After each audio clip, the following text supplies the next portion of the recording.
Okay, hello everyone. My name is Robert, this is Anton, and we're going to continue speaking about BlackEnergy. And continue with what was already said before, go into a little bit of more technical details. First, a couple of words about us. We work as malware researchers for the Slovakia-based company ICS. We have customers in around 200 countries worldwide and about 100 million users.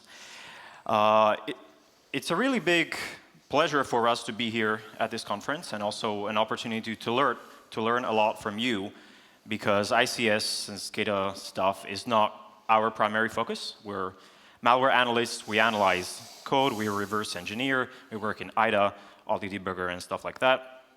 This has been really interesting for us. And I think I speak for both of us that the BlackEnergy malware family and up to the culmination of what we've seen last December has been probably the most interesting piece of research that either of us has ever been involved in.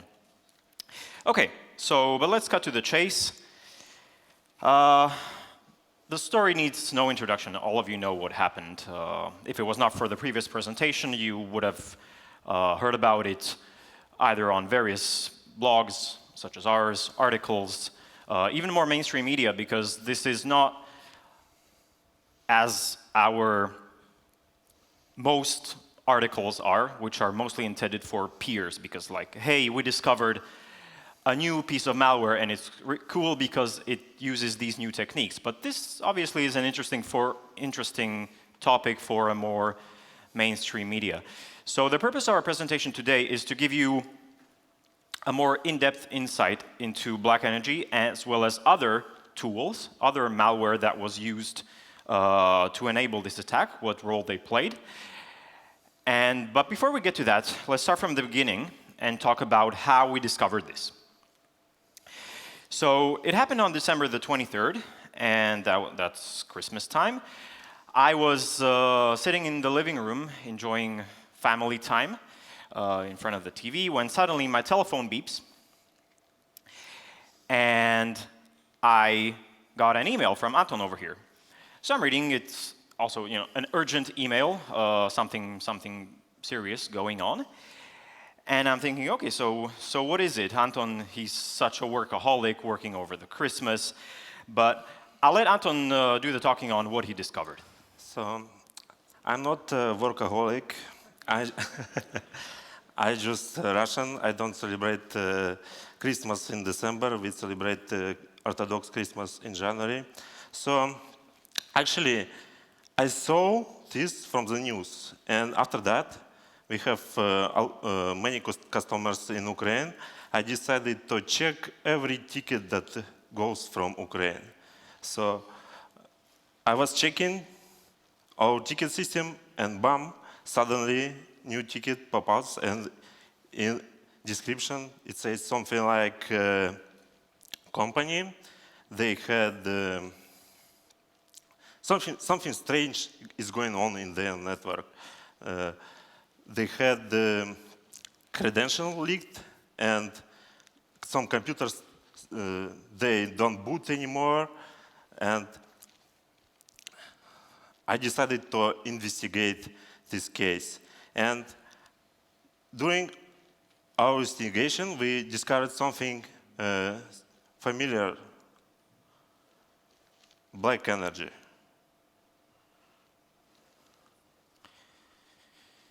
So the BlackEnergy malware family is something which we had in our sights.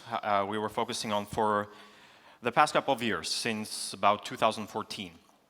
And we also have good coverage and detection of this malware. So the first thing that we obviously, the first question that we asked ourselves was how was it possible that this customer was impacted, since we were supposed to be detecting this and protecting them. And the answer to that question was that our AV was not installed in all parts of their network, not all workstations and servers.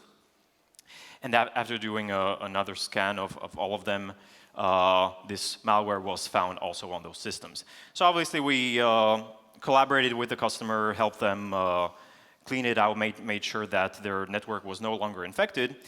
And slowly we started putting together pieces of the puzzle because it all starts from disassembling the code, analyzing its capabilities, but fully understanding what was going on, what was happening in a case such as this, it takes time. So now let's talk about BlackEnergy, what it is, and let's take a look at a little bit of history. So the first version of BlackEnergy comes from 2007. That was, at that time, it was a pretty simple crimeware Trojan used for denial of service attacks. That version has quite little to do with version 2, which saw the light of day in 2010, because in 2010 it was a complete code rewrite, and it can now be labeled as a relatively sophisticated piece of malware. It was using rootkit techniques. It got a modular architecture, meaning that the attackers were able to expand its functionality depending on the modules, the plugins that they pushed to the core component of that installation of BlackEnergy, and doing virtually anything they desired depending on those plugins. At that time, it was still mostly being used for cybercrime, so those plugins that were circulating around at that time were also for DDoS capability and also for bank fraud, for example. So kind of different from what came 5 years later. Then we really started focusing on it in 2014, as I said before. And that's when BlackEnergy Lite was first discovered. Others are calling this BlackEnergy 3. It's another strain of it. And this is after, sometime in between that, about 2012, is when BlackEnergy started to be used for targeted attacks. I hate the buzzword APT, so let's call it targeted attacks versus regular crimeware. So it was starting to be used for targeted attacks. And then in 2015, this trend continued, and we'll be looking at all the individual campaigns in the following slides. So the first one that when we looked at our collection, the first one that we discovered was in December 2011. And let's take a look at the spreading mechanisms that the malware operators have been using to disseminate this malware. I guess it comes as no surprise that the number one infection vector for this was spear phishing emails. There have been others. In fact, the people using BlackEnergy have been quite they were switching it up a little bit, trying out different things. They even had a viral component to spread the malware, like the parasitic viruses from 20 years ago. We saw that being used as well. There were some infected firmware, Juniper software, and so on that was used to spread it.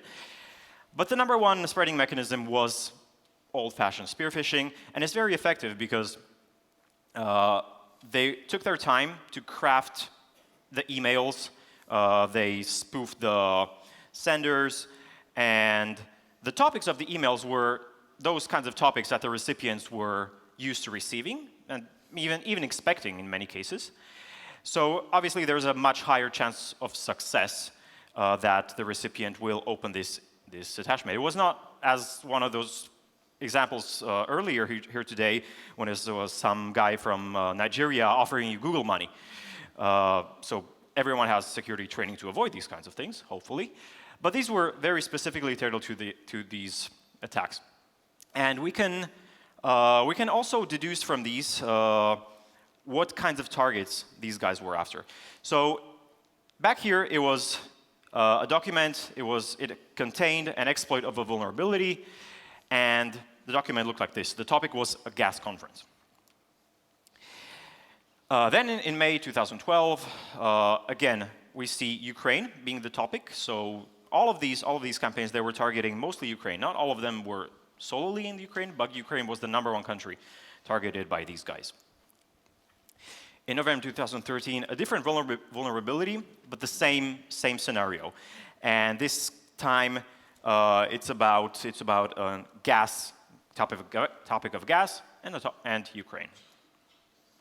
Then same vulnerability, but December, Turkey, nuclear plans. Okay, this is starting to get interesting. But at this stage, we don't know anything else. Okay, we see these documents, we say, okay, this is interesting, but nothing else going on. Then in 2014, as we started really focusing on this, because I mean, we were detecting it before, but we come across a lot of malware. In fact, we're seeing on a daily basis about 300,000 unique malicious binaries every single day. And our primary focus, obviously, is detection of this malware, but we can only select a handful of those to focus on, to do actual in-depth research. So that's what we started around this time, in 2014. And at that time, they were spreading it through the infamous 2014 1761 vulnerability that was used not only by the BlackEnergy group, but also by many other APT actors. For example, Sednit, or Sophacy, or Fancy Bear, or APT28, as you want to call it. We just released an extensive white paper on that, so I recommend you to read that. And in this time, the topic was the GlobSec conference held in Bratislava that year, and the likely targets of this campaign were the participants of that conference. Then in May, so around 1 month later, again, it was spear phishing, but the delivery method for the malware was a little bit different. It was no longer documents with exploits of vulnerabilities, but it was something more trivial. They sent out an executable which was masquerading as a document, so as you can see in the icon over there, you know, the default settings, hiding the extensions and all of that. The file name says Spisok Paroliv, which is Ukrainian for password list.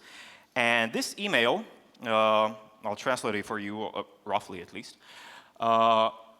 It's looking to be coming from a Ukrainian ministry and talking about some security breach and saying that there has been a security breach. Everyone has to change their passwords. But be careful and avoid the bad passwords as seen in this attachment. So when the recipient fell for this and opened that attachment, they in fact saw some list of passwords. So even though it wasn't executable, the installer of BlackEnergy, the recipient was expecting to see a document, so that's what the binary did. It had an embedded decoy, and it showed that to the victim. They thought, okay, everything's fine, but they didn't realize that they were being infected in the background. And then in August 2014 was the most interesting spreading mechanism of BlackEnergy that we discovered. That was the discovery of a zero-day exploit in Microsoft PowerPoint. This email, the first one, it was being sent out to one of the major airports in Ukraine. So fairly limited distribution. And in the attachment, it was a PowerPoint presentation that looked like this. And it's also referencing to the zones with the armed conflict in the east of Ukraine, saying that blood donations, it's a request for blood donations. Around 10 days later, the same scenario, but this time it was being sent out to a lot more recipients. And this time, the text of the email, again, tied to that geopolitical situation, saying that Arseny Yatsenyuk, the prime minister at the time, is instructing, and there's a list of government members, parliament, NGOs, and all these to check all of their subordinates for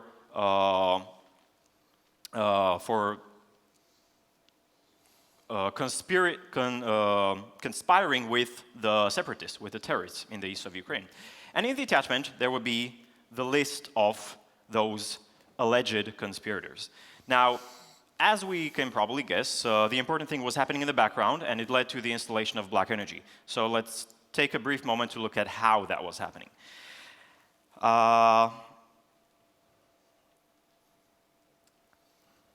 The PowerPoint slideshow contained references to two external files, two files stored on a remote server.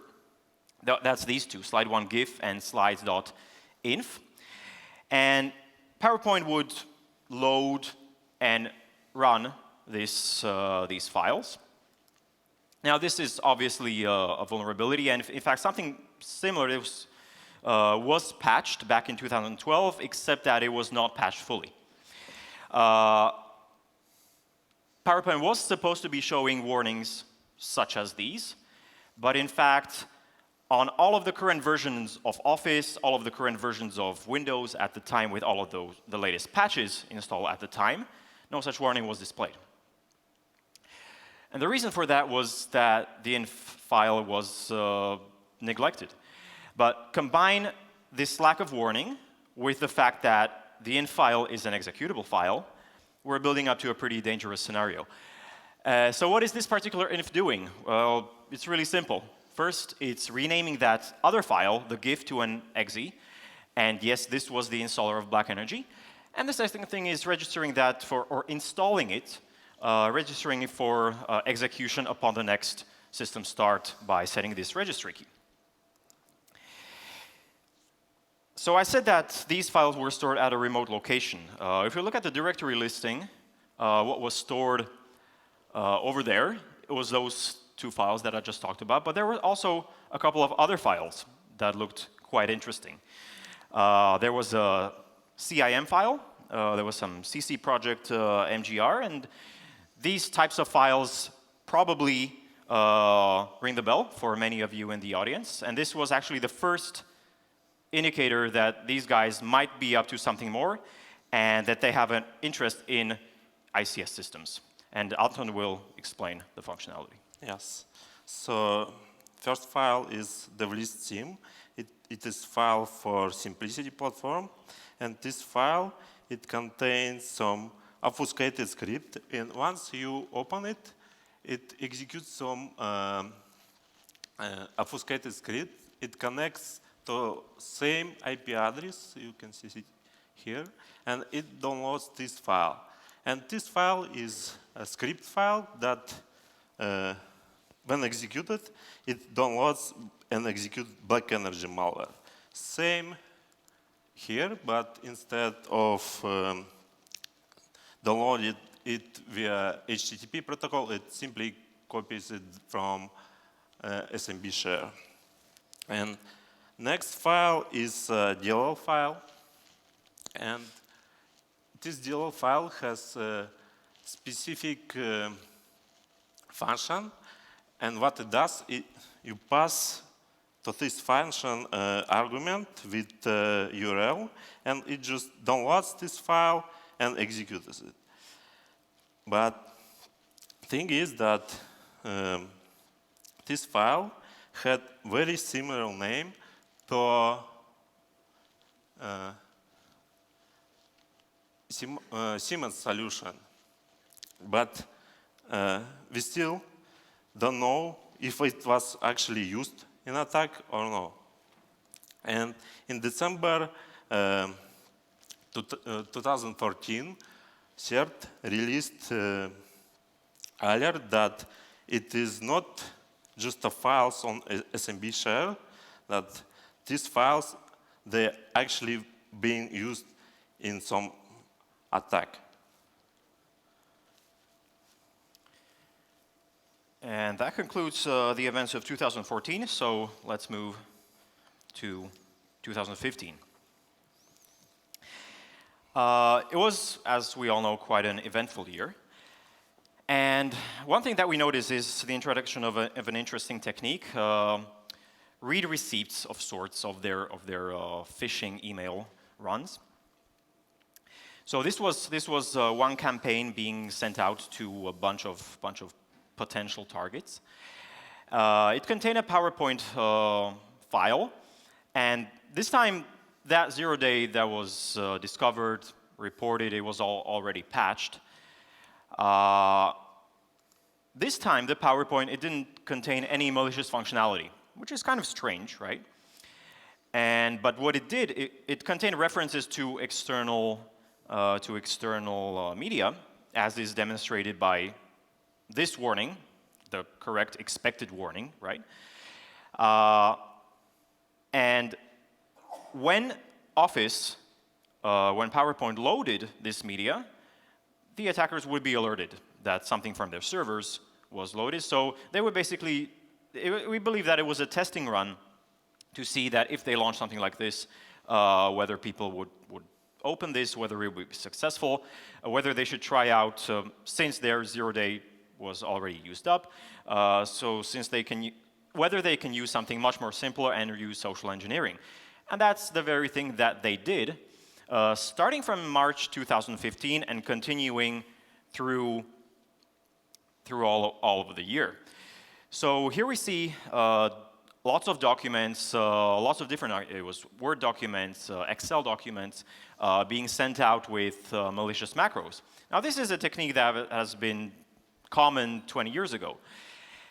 And as Robert before me suggested, this is the example that is actually saying, if you want to view the full content of this document, it was actually created in a newer version of Office, so you have to click this button over here, Enable Content, and you'll see the full contents. And sadly, many people fell for this and opened those documents.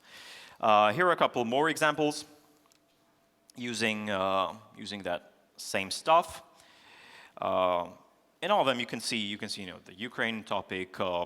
They were being sent out to political targets and so on. This last one, the theme of this one, the topic is referencing a Ukrainian political party. And this was actually used in a campaign against one of the major Ukrainian news agencies. And that campaign happened around the time of the local elections in November 2015. And it was the first time we saw that it was not just about cyber espionage, but they were doing some destructive work. This attack was successful and resulted in the destruction of many gigabytes of video materials. And this was the first case that we saw that kill disk component that was also mentioned being put to use. So kill disk is one of those wiper types of malware. There are many others. They have been used, for example, in the Sony attacks. There's Wiper, Skywiper, many names for them that are able to render a system unbootable, wipe the master record, delete without the possibility of restoration, a bunch of files, and so on. What's interesting about this one is that it's specifically tailored to this one victim, and that it has a list of video file extensions that it is looking for and deleting and overriding actually so that they can't be restored. And then, of course, the power grid attack. From what we know, and we can confirm that the malware was detected on 4 BlackEnergy companies, and it's quite likely that more than 4 have been targeted, but we don't have confirmation of that. And as was said before, around 230,000 people in 3 of those lost electricity, so not all of those 4, the attack was successful. So, as I said, 2015 was a pretty eventful year for the gang behind this malware. They were targeting news agencies, they were targeting politicians, governments, diplomats, the power grid, and a couple of other noteworthy targets include the Kiev International Airport, Boryspil, and also the Ukrainian railway. Then all hell broke loose. People started investigating this, publishing lots of stuff. We saw one more attack campaign in January 2016, which was afterwards. And they were using the techniques with the macros. It was an attempt to infect an BlackEnergy company again. It was not successful this time. But what was interesting is that we expected this campaign to be distributing BlackEnergy, but instead we found a pretty lame piece of malware being used. It was Python script taken from a forum, copy-pasted, slightly modified, something which you would not really expect from a sophisticated, perhaps state-sponsored attacker. This was weird. So We don't really have a conclusion and explanation for this, whether it was a copycat, why they were doing this, but it was interesting. So about the group behind BlackEnergy, there may be one group in possession of the malware. There may be more. We can discuss that a bit later. But what we know, all these campaigns throughout these few years that I just presented, they originate from one group, and these campaigns were all being sent out from 2 mail servers. But now to the interesting part, where Anton will explain the capabilities of the malware used. So the malware, it can do much, but the functionality can be significantly extended by downloaded modules. And these modules are pushed by malware operator. So these modules, they stored in encrypted container. We collected about 20 such files with encrypted modules and analyzed that. So here is a list of plugin modules that were used in 2015, including campaigns against power grid companies. So they used file stealer in order to steal the files, screenshot module that grabs screenshot of desktop, keylogger, password stealer. This module, it steals passwords from safe passwords from applications like browser, for example. Network discovery module. This module can be also used as for remote execution because it contains Microsoft PS executable. Network scanner module. This module allows to scan port.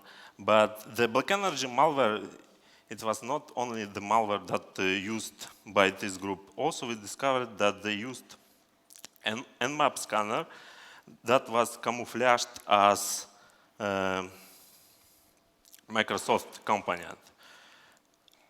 Another tool they used, it was Mimikatz. So in many targeted attacks, Mimikatz was used, but this time probably it was used to dump password from the memory. So when they scan network, they have a credential, what they can do. Usually they try to install BlackEnergy to Windows Server. But problem is that nowadays Windows servers, they are mostly 64-bit. And on 64-bit, they have policy that says that every driver should be signed with valid signature. And in order to bypass this feature, they made custom version of this fix. This tool, it is open source, and it uses VirtualBox driver in order to disable signature check for current session, but they modified it, and what they did,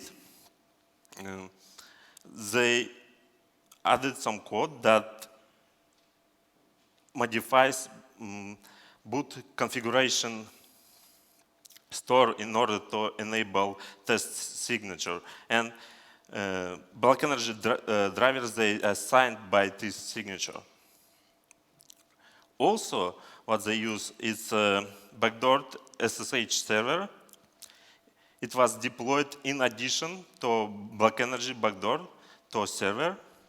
For example, if they will lose BlackEnergy backdoor on the server, they can regain access to the server because they have this SSH server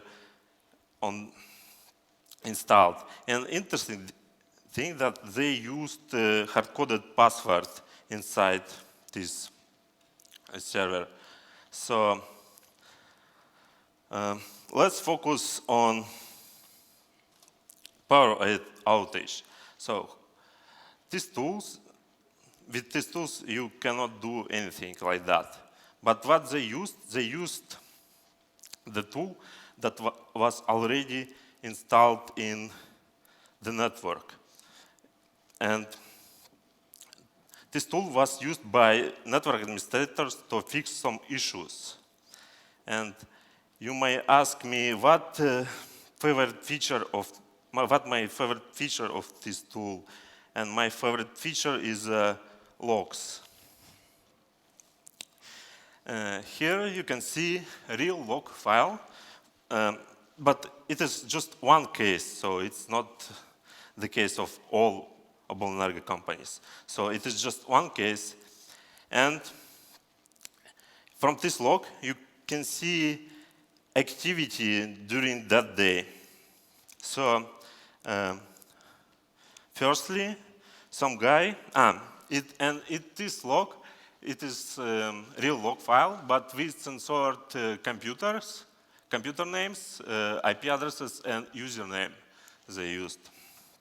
So first thing you see here in this log that some guy, he used screen view in order to see if anyone is using this computer. And this computer, it was used by operator to control SCADA software. So this computer had access to SCADA software. Next thing that he does, he transfers some file. We don't know what file it was, but probably it was kill disk. And then he used telnet connection in order to execute this file. And after that, they had about 30 minutes to perform some actions. And as you can see, here we have second computer, and here we have third computer. So these three computers, they never connected to that server before. They connected only at that time, at that day. So, and last tool that they used is kill disk component. What this tool does, it just deletes important file and makes computer unbootable. And interesting thing that it was tailored to these power grid companies because it was aware about two processes. One was this connector, and second process we still don't know what it was. And it was targeted different files from what we see in attacks against media company. Anyone in the audience know what the commit exe is for? We're interested in finding out. Okay, so let's wrap this all up. Robert, before us, he already explained a lot about how these attacks happen. So just to emphasize a couple of things. The primary infection vector were spear phishing emails. They contained either some documents with exploits of vulnerabilities, or they did something else. They were executables and so on. But lots of times documents were used as decoys. It led to the installation of BlackEnergy, what was the vector, the vessel, the means of the attackers gaining access to the networks of their victims. Once BlackEnergy got persistence on the computer, on the network, it phoned back home, its command and control server, downloaded all of the modules that it needed, and eventually, and I want to highlight that point, eventually the attackers got remote access to those computers, to the network, and to those very specific workstations that they were going after. Now, as was said before, this was not something that was a matter of a day or two. They were planning and orchestrating this attack for months. In fact, the first campaigns that we saw that were targeted against the BlackEnergy companies, the email campaigns, were from March 2015. And during that time, during those half years, they were conducting all of those steps the kill chain that was already presented. They were stealing credentials. They were looking for the domain controllers, getting access, and eventually they were able to remotely connect to that station, and you know what they did afterwards. So we're going to be talking about the lessons learned, how this could have been prevented, what they should have done, what they shouldn't have done. A couple of things I want to highlight. Firstly, the attacker was very persistent. We know that the operators behind BlackEnergy are very persistent, not only in the power outage case, but in all their other operations. This is a different example from 2014, where a governmental institution was connected. And you can see the configuration file of BlackEnergy, and that shows that the attackers, they had good knowledge of the internal network environment of their victim, because they knew that the computers that they were after, they didn't have direct visibility into the internet. Instead, they were going through local proxies. So that's why they instructed the bots to connect to the CNCs via those proxies. So yeah, they were very persistent. And of course, the victims, they were vulnerable. They were vulnerable to social engineering. So yes, the people that received the emails, they clicked on them and they opened them. Their systems were vulnerable as well. We saw that many of the computers, they were not patched properly. They were out of date. Many of the systems had Windows XP running. AV wasn't running on all of their systems, and so on. And of course, as has been the topic in the past 2 days in a couple of other presentations about air gapping, there was no air gapping, even though they did have firewalls, some network segmentation in place for convenience purposes, and so that they can control those substations remotely. Those systems that were critical were not physically separate from those that were receiving emails. And no two-factor authentication either. So that's it from us. Thank you for listening. Thank you very much.